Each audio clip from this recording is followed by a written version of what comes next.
Demonstran yang sempat dinyatakan hilang dan ditemukan tewas tinggal kerangka di gedung ACC Kuitang, Jakarta Pusat. Kita bahas sebab kematian Farhan dan Reno.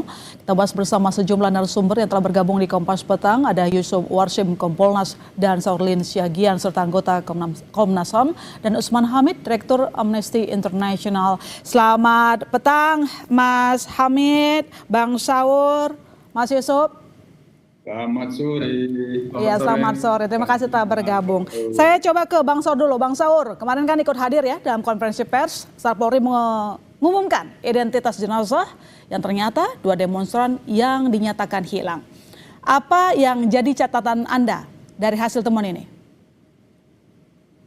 Ya, Komnas HAM memang memiliki kesempatan untuk memiliki komunikasi yang lebih dalam dengan pihak Polda Metro Jaya, sehingga kita juga mendapatkan gambar visual yang utuh dari proses bagaimana 2 kerangka ini didapatkan, bagaimana diselidiki dan kemudian bagaimana diurus ya, sehingga kemudian 1 minggu berikutnya diumumkan ke publik. Pertama kita dengan semua dokumen bukti yang mereka sampaikan ke Komnas HAM, kita memang sulit mengatakan bahwa itu bukan meninggal karena terbakar di titik yang di lantai 2 itu. Dan kalau kita lihat memang secara visual jalur evakuasi di lantai 2 itu satu-satunya jalur evakuasi yang buruk. Ya, kalau kita lihat itu ada jejak-jejak yang sangat teratur dan tidak bisa dibongkar, dan menyebabkan orang tidak memiliki semacam escape route, sehingga sulit buat orang untuk lepas ketika terjadi situasi darurat di lantai 2 gedung itu.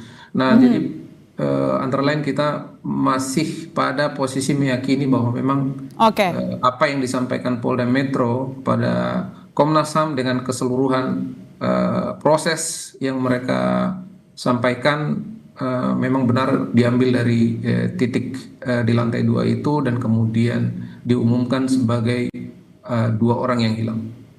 Oke, baik. Saya ke Mas Usman. Kalau Mas Usman sendiri, apakah yakin dengan keterangan pihak kepolisian bahwa 2 korban ditemukan jenazah karena terjebak kebakaran?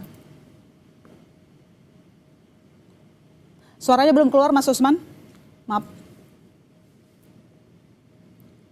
Belum, Mas. Coba di-unmute lagi. Halo. Oke, aman. Silakan. Ya, kami menghormati temuan kepolisian tentang 2 kerangka manusia yang diidentifikasi sebagai Reno dan juga Farhan. Kami tentu sangat berduka kepada keluarga. Namun kami masih berpendapat bahwa investigasi independen harus tetaplah dibentuk atau dilakukan. Investigasi independen ini perlu dilakukan oleh sebuah tim investigasi yang tidak terkait langsung dengan kepolisian. Untuk apa? Untuk memastikan kebenaran objektif di dalam kasus ini. Misalnya dalam konteks pemeriksaan saksi, termasuk juga pemeriksaan forensik sampai dengan analisis toksikologi, dan juga tentu saja peninjauan rekaman-rekaman CCTV yang mungkin masih tersedia. Mas Usman, kalau saya potong, maaf kalau saya potong, tadi Anda mengatakan ingin ada hasil yang objektif. Artinya Anda melihat temuan polisi yang sekarang terlalu dini untuk disimpulkan? Ya, kami menilai masih terlalu dini untuk mengatakan bahwa kematian Reno dan Farhan adalah kematian yang disebabkan oleh sebab yang wajar, misalnya karena terjebak di dalam peristiwa kebakaran itu. Belum ada kronologi yang lengkap bagaimana bisa sampai ke lantai 2 Reno dan Farhan tersebut. Dan sebenarnya akan lebih kuat objektivitas hasil di kepolisian apabila didampingi dengan investigasi independen yang dilakukan oleh misalnya para ahli forensik yang tidak terkait langsung dengan kepolisian. Sebab sampai ini apalagi di dalam kasus akhir Agustus lalu, kepolisian berhadapan-hadapan dengan para demonstran, apalagi dalam kasus Kuitang.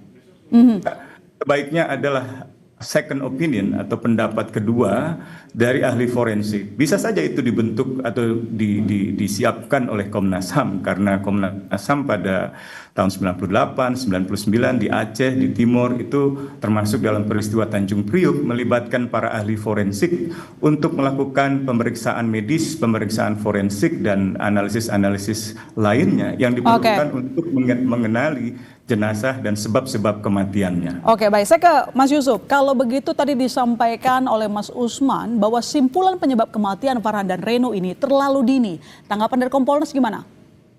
Baik, terima kasih. Pertama, pada saat rilis hasil terutama dari identifikasi dua kerangka itu dihadiri oleh Kompolnas. Yang itu setelah itu baru melaporkan apa yang disebut hasil identifikasi, ada dua kerangka dan hasil pemeriksaan DNA-nya itu menjelaskan identitas nama Reno dan Farhan. Itu dulu. Nah, untuk selanjutnya tentu dalam hal ini apa yang disampaikan oleh Mas Usman, saya kira ini yang perlu kita lakukan klarifikasi dan monitoring lebih lanjut.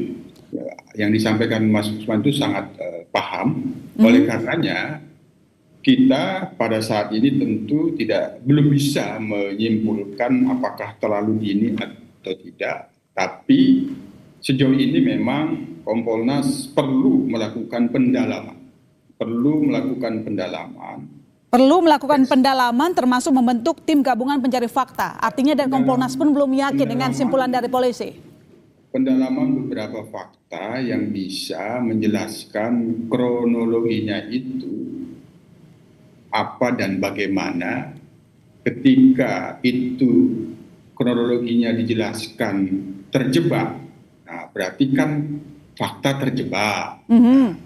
Jangan sampai ada kronologi yang bisa menjelaskan bukan fakta terjebak.